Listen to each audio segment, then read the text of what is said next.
Բարև ձեզ հարգելի գործընկերներ, սկսում ենք մեր այսօրվա ասուլիսը, այսօր նախատոնային օր է և ուզում եմ հիշեցնել, որ այս տարի Ծառուկյան բարեգործական հիմնադրամը կազմակերպել և անցկացրել է հայրենական մեծ պատերազմին հաղթանակի 80-ամյակին նվիրված միջոցառումների մի մեծ շարք։ Այդ անցկացրած աշխատանքի մասին մենք խնդրենք պատմի Ծառուկյան բարեգործական հիմնադրամի նախագծերի համակարգող, ճիշտ եմ ասում, Բարգավաճ Հայաստան կուսակցության ղեկավար Գագիկ Ծառուկյանի մամուլի խոսնակ Իվետա Տոնոյանի։ Շնորհակալություն։ Նախ իսկապես քանի որ օրը նախատոնական է, ուզում եմ ջերմորեն բոլորի շնորհավորել հայրենական մեծ պատերազմում տարած հաղթանակի 80-ամյակի առթիվ, բացի նրանից, որ սա մեր բոլորի միասնական հաղթանակն է, նաև շատ կարևոր է այսօր հենց հաղթանակի գաղափարի կարևորումը։ Ես այս առիթը հատկապես այս համատեքստում եմ կարևորում, երբ ունենք բացառիկ հնարավորություն խոսելու հաղթանակների մասին և ոչ թե պարտությունների։ Անդրադառնալով ձեր հարցին, պետք է ասեմ, որ այո, այս տարվա փետրվար ամսից Ծառուկյան բարեգործական հիմնադրամը հաղթանակի 80-ամյակին նվիրված խոշորածավալ միջոցառումների շարք է սկսել և իրականացնել նախորդող 4 ամիսների ընթացքում։ Ամեն ինչ սկսվեց պարոն Ծառուկյանի փետրվարյան հայտարարությունից, երբ կարևորելով հաղթանակի 80-ամյակի խորհուրդը, պարոն Ծառուկյանը բարեգործական հիմնադրամի աշխատակազմին հանձնարարեց ոչ միայն նախատեսել և իրականացնել հաղթանակի 80-ամյակին նվիրված ծրագրեր, այլ նաև ուսումնասիրել այլ կազմակերպությունների անհատների կողմից ներկայացված ծրագրերը և ֆինանսավորել դրանք, որոնք որ նվիրված են հաղթանակի 80-ամյակին։ Քանի որ ֆաշիզմի դեմ տարած հաղթանակի կարևորությունը որևէ մեկը չի կարող կասկածի տակ դնել, վստահ եմ այս կարծիքը կիսում են բոլորը, որովհետև Հայաստանի համար ևս շատ մեծ ու պատմական նշանակություն է ունեցել այս հաղթանակը։ Գաղտնիք չէ, որ շուրջ 600,000 հայրենիներ մասնակցել են հայրենական մեծ պատերազմին, որոնցից 300,000-ը հերոսացել են և մարտի դաշտից հետ չեն վերադարձել, տասնյակ գեներալներ, մարշալներ, ծովակալներ կերտել են այդ հաղթանակը և այսօր վստահաբար հետխորհրդային բոլոր պետությունների շարքում Հայաստանը առաջիններից մեկն է, վստահաբար կարող եմ ասել, ով կիսում է հենց այդ հաղթանակի կարևորման պատասխանատվությունը։ Ծառուկյան բարեգործական հիմնադրամը մի շարք ծրագրեր է իրականացրել, եթե շատ հակիրճ փորձեմ դրանք թվարկելու լինել, ապա կանդրադառնամ դրանցից ընդամենը մի քանիսին, եթե ընթացքում հարցեր առաջանան, սիրով կանդրադառնամ նաև մյուս ծրագրերին։ Առաջին հերթին փետրվար ամսին Կենտրոն հեռուստաընկերության եթերում հայերեն և ռուսերեն լեզուներով սկսել է հեռարձակվել հաղթանակի ժամանակը խորագիրը կրող հեռուստահաղորդաշարը, որտեղ այս ամիսների ընթացքում ստեղծագործական խումբը հարցազրույցների շարք է իրականացրել հաղթանակի կերտողների, կենդանի վկաների հետ, վետերանների հետ և դա այսպես պատմական կարող եմ ասել ժառանգություն է մնալու, որովհետև ցավոք սրտի վետերանների քանակը բնականաբար օր-օրի պակասում է և շուրջ 3 տասնյակ վետերաններ են այսօր ողջ և կարող ենք առաջին ձեռքից լսել են պատմությունները, որոնց շնորհիվ կերտվել է այդ հաղթանակը։ Ֆիլմաշարը շատ բազմաբովանդակ է և հետաքրքիր, խորհուրդ կտամ բոլորին հնարավորության սահմաններում դիտել, որովհետև ինչպես մենք ենք այս ժամանակահատվածում հետադարձ կապի միջոցով ստացել արձագանքներ, բազմաթիվ նոր բացահայտումներ են մարդիկ իրենց համար արել, որովհետև պատմաբանների, մասնագետների հետ զրույցում բազմաթիվ այսպես նաև պատմական փաստեր նորովի են բացահայտվել և մեր հիմնական նպատակը այն էր, որպեսզի մենք թույլ չտանք, որպեսզի պատմական իրողությունները խեղաթյուրվեն, որովհետև ցավոք սրտի այսօր որոշակի գործընթացներ, կարծում եմ բոլորն էլ տեղյակ են, որ որոշակի գործընթացների արդյունքում փորձ է արվում այս կամ այն կերպ ստվերել թե հայ-ռուսական հարաբերությունները, դրանք ավելի շատ ուղղորդված բնույթ են կրում, ես ես դրանում վստահ եմ եւ մեր գերնպատակներից մեկը այն էր, որ մենք թույլ չտանք այդ պատմական ճշմարտության խեղաթյուրմանը։ Շատ խոշորածավալ ծրագիր է իրականացվել Հայաստան-Արցախ համահայկական երիտասարդական միության հետ համատեղ, մրցույթը կրում էր հաղթանակն իմ արխիվներում խորագիրը եւ ամիսների ընթացքում շուրջ 600 երիտասարդներ, մինչև 35 տարեկան երիտասարդներ ներկայացրել են տարբեր անվանակարգերում լավագույն չափածո, լավագույն արձակ, լավագույն այսպես վիդեոմոնտաժ, լուսանկար անվանակարգերում ներկայացրել են այն ժառանգությունը, որոնք իրենք ստացել են կամ իրենց ընտանիքի անդամները ստացել են իրենց տատիկներից, պապիկներից, այն մարդկանցից, ովքեր որ կերտել են հենց հաղթանակը։ Այդ 600 աշխատանքները ուսումնասիրվել են, լավագույնների հեղինակները ստացել են դրամական պարգևներ բարեգործական հիմնադրամից, ինչպես նաև հավաստագրեր եւ խրախուսական մրցանակներ։ Սա եւս կարևորում եմ հենց ժառանգության իմաստով, այդ պատմական ժառանգությունը պահպանելու իմաստով, որովհետև այսօր կա այդ ժառանգությունը, այսօր հիշում են սերունդները, սակայն որևէ մեկը չեն կարող երաշխավորել, որ 1 կամ 2 կամ 3 տասնամյակ հետո այդ պատմական հիշողությունը ողջ է մնալու եւ մեր այս բոլոր նախաձեռնությունների հիմքում ընկած է հենց այդ գաղափարը, որպեսզի մենք պահպանենք այդ հաղթանակի պատմական հիշողությունը։ Սրանից զատ խորհրդանշական շատ կարևոր մի միջոցառում է կազմակերպվել 1945 թվականի խաղողի բերքից շշալցվել է շատ սահմանափակ քանակով կոնյակ Երևանի Արարատ կոնյակի գինու կոմբինատում եւ կոնյակը բացառիկ է նրանով, բացի նրանից, որ հենց 45 թվականի բերքից է շշալցված, նաև վաճառքի ենթակա չէ, շատ սահմանափակ քանակով է շշալցվել եւ նախատեսված է վետերանների եւ ականավոր այն մարդկանց համար, ովքեր որ իրենց դերակատարումը ունեն ոչ միայն հաղթանակի կերտման գործընթացում, այլ նաև այդ պատմական հիշողությունը վառ պահելու գործընթացում։ Բազմաթիվ միջոցառումներ եւս իրականացվել են վետերանների միության հետ համատեղ, վետերանների միությունում լեգենդար Մարշալ Բաղրամյանի թանգարան է բացվել, որին մասնակցում էր նաև Մարշալի թոռը։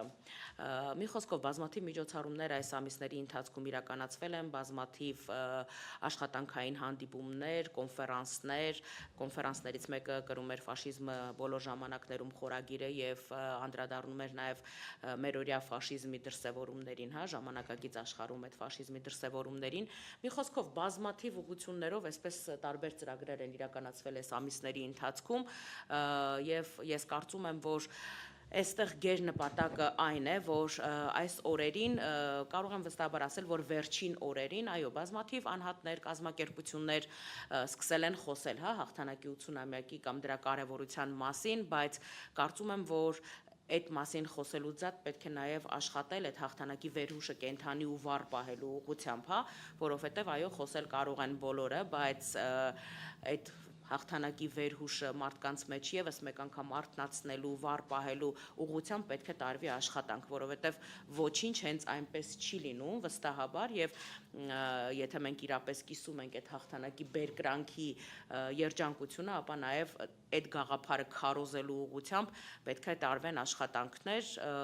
ինչպես պարոն Ծառուկյանն է մի առիթով ասել, սա իսկապես պատմական հաղթանակ է եղել, որը կանխորոշել է մեծապես նաեւ հետխորհրդային բազմաթիվ երկրների հետագա ճակատագիրը եւ այս միասնական հաղթանակի ոչ միայն բերկրանքը պետք է վայելել, այլ նաեւ կրել պատասխանատվություն այդ հաղթանակի նկատմամբ։ Սա է հիմնական ուղղությունները, ծրագրերը, ավելի հանգամանորեն, թե հիմնադրամի բարեգործական հիմնադրամի կայքում եւ լրատվամիջոցներում տեղեկատվությունը կա եւ հարկ եղած դեպքում կարող ենք նաեւ այս մասով կիսվել տեղեկատվություններով։ Փայլակ Ֆարադյան, իրականում եմ։ Տիկին Տոնյան, դուք խոսեցիք կոնֆերանսից, որը բավականին, այսպես ասենք, թեժ էր, տեղի ունեցավ միջադեպ, նախ ինչից սկսվեց, ինչը դուրս չեկավ, ադրբեջանական կողմին եւ նաեւ կադրից դուրս նոր զարգացումներ եղել են, թե չեն եղել։ Շնորհակալություն։ Ենթադրում եմ, որ դուք Մոսկվայում տեղի ունեցած աշխատաժողովի ընթացքում տեղի ունեցած միջադեպի մասին եք խոսում, որը մամուլում շատ մեծ արձագանք գտավ։ Մոսկվայում Եդինայա Ռոսիա կուսակցության նախաձեռնությամբ շատ մեծ աշխատաժողով էր տեղի ունենում, որը նվիրված էր այո հաղթանակի 80-ամյակին, մասնակցում էին 29 երկրների շուրջ 100 պատվիրակներ, այդ թվում նաև Ադրբեջանի պատվիրակություններ մասնակցում եւ Ադրբեջանի պատվիրակության ներկայացուցչի գործող падգամավոր Ենի Ադրբեջան կուսակցության ներկայացուցչի ելույթի ժամանակ վերջինս թույլ տվեց հակահայկական հայտարարություններ եւ արտահայտություններ, մասնավորապես խոսելով ընդհանրապես թեման բնականաբար հայրենական մեծ պատերազմում տարած հաղթանակներ եւ բոլորի զեկույցները եւ ելույթները նվիրված էին հենց 80-ամյակին, հաղթանակի 80-ամյակին, սակայն Ադրբեջանի պատվիրակը շեղվելով օրակարգից սկսեց խոսել 44-օրյա պատերազմում տարած իրենց հաղթանակի մասին, խոսել այն մասին, որ Ադրբեջանը իր պատմական տարածքային ամբողջականությունն է վերջապես վերահաստատել 44-օրյա պատերազմի ընթացքում բնականաբար եւ մի շարք այլ հայտարարություններ, որոնք հիմա չեմ ուզում եւս մեկ անգամ կրկնել, բնականաբար հայկական երկու պատվիրակությունները, խոսքը մեր պատվիրակության եւ հանրապետական կուսակցության պատվիրակության մասին էր, չէինք կարող անպատասխան թողնել այդ հայտարարությունները, որովհետեւ եթե ադրբեջանցիները վերջին տարիներին օգտագործում են բոլոր հնարավոր առիթները խոսելու 44-օրյա պատերազմում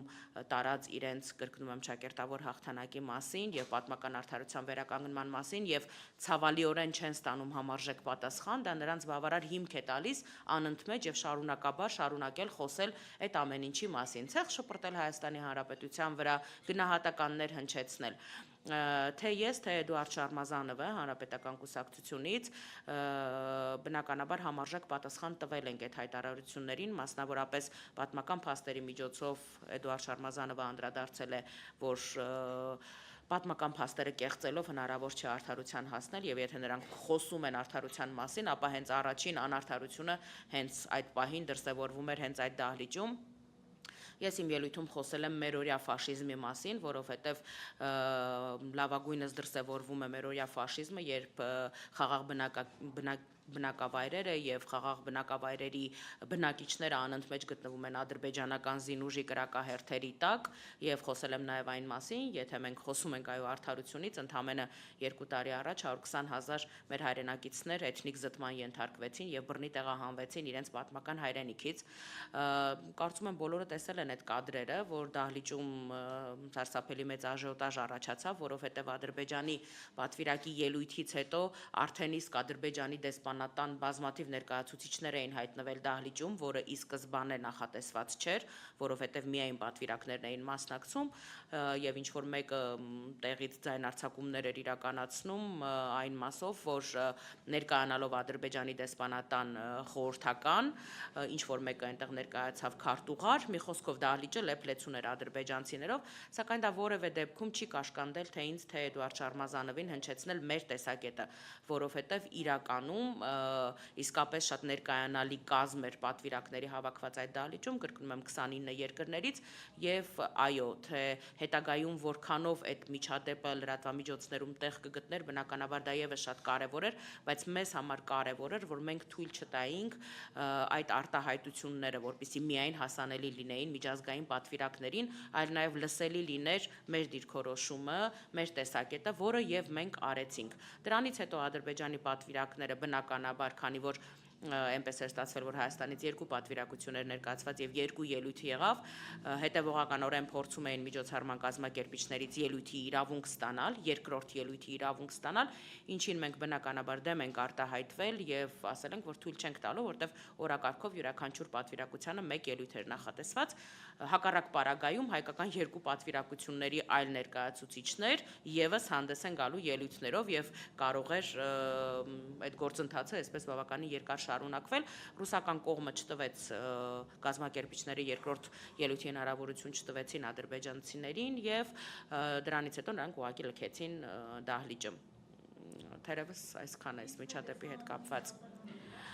Մեր դեսպանատնից ոչ, Ռուսաստանում Հայաստանի դեսպանատնից չկային ոչ ներկայացուցիչներ եւ ոչ էլ հետագայում որևէ կերպ որևէ մեկը չի փորձել մեր հետ կապ հաստատել կամ միջադեպի մասին տեղեկատվություն ստանալ,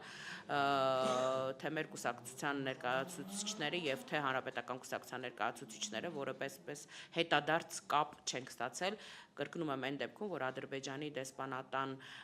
ներկայացուցիչները բազմաթիվ էին դահլիճում եւ քանի որ իրենց պատվիրակի ելույթից հետո եւ մեր պատվիրակության ներկայացուցիչների պահվածքից նրանք վստահաբար ենթադրել էին, որ լինելու է պատասխան եւ լինելու է համարժեք պատասխան, եթե ոչ չասեմ անգամներ ավելի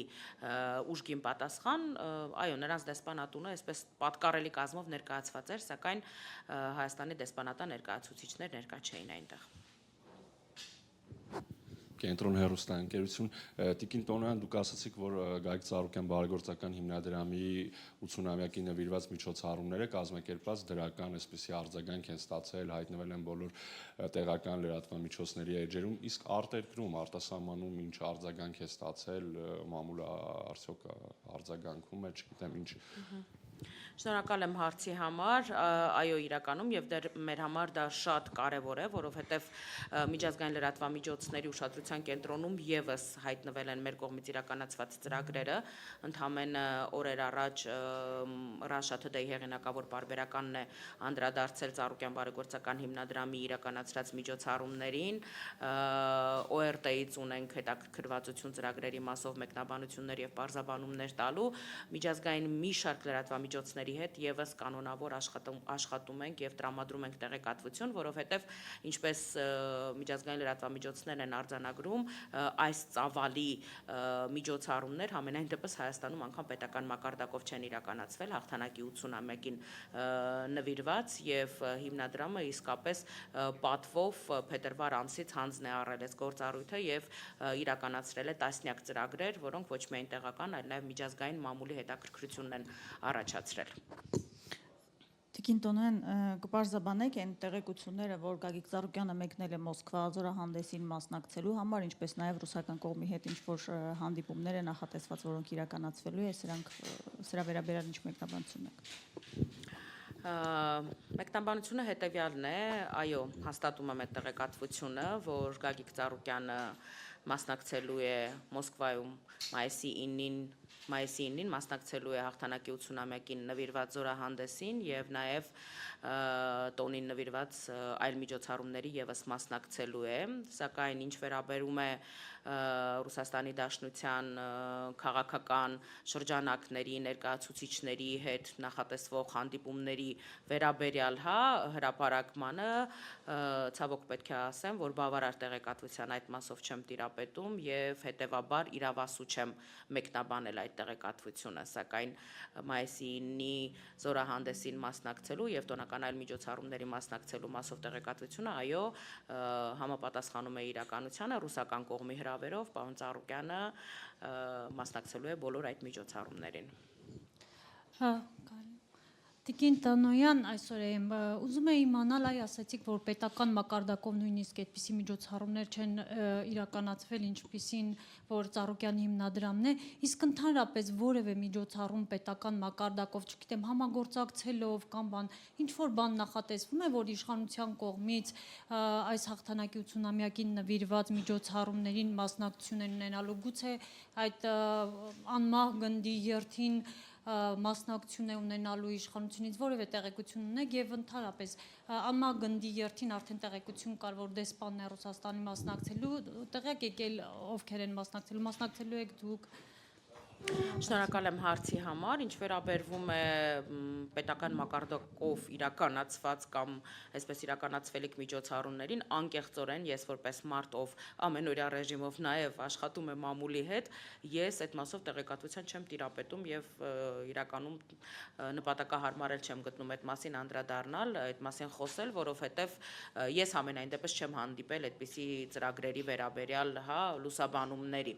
Կարող եմ մեր մասով խոսել, ինչ վերաբերվում է համագործակցություններին, մենք այս ամիսների ընթացքում շատ ակտիվ եւ շատ սերտ արդյունավետ համագործակցություն ենք ձևավորել եւ իրականացրել Հայաստանում Ռուսաստանի Դաշնության դեսպանատան հետ, Ռոսատրուդնիչեստվոյի գրասենյակի հետ, Մոսկվայի տան հետ, բազմաթիվ ծրագրեր համատեղ են իրականացվել եւ այսպես քննարկվել են նպատակահարմարությունները այս կամ այն փուլի եւ ուղղվածության, շատ ակտիվ լավ համագործակցություն ունենք իրենց հետ։ Ինչ վերաբերվում է անմահ գնդի երթին, կարծում եմ դա այն որ ձևավորված ավանդույթ է, որ մասնակցում են շատերը եւ եթե չասեմ բոլորը, այս մասով բնականաբար մենք բոլորս ազատ ենք մեր գործողություններում այդ օրը տոնական դարձնելու մասով, ինչ վերաբերվում է ընդհանուր մասնակցությանը, ապա ես որքանով տեղյակ եմ, այն կազմակերպությունները, որոնց հետ մենք նաև ունենք որոշակի համագործակցություն եւ համատեղ իրականացված ծրագրեր, խոսքը Հայաստան-Արցախ համահայկական երիտասարդական միության մասին է, ինչպես նաև կամուրջ քաղաքացիական նախաձեռնության մասին է, նրանք համատեղ հայտարարությամբ հանդես են եկել, որ շատ մեծ եւ ներկայանալի կազմով պատրաստվում են մասնակցել մայիսի 9-ի երթին եւ ինչ որ պահի նաև այո միանալ անմահ գնդի այդ երթին, այդ մասով մասնակցությունը այսպես ապահովված է լինելու։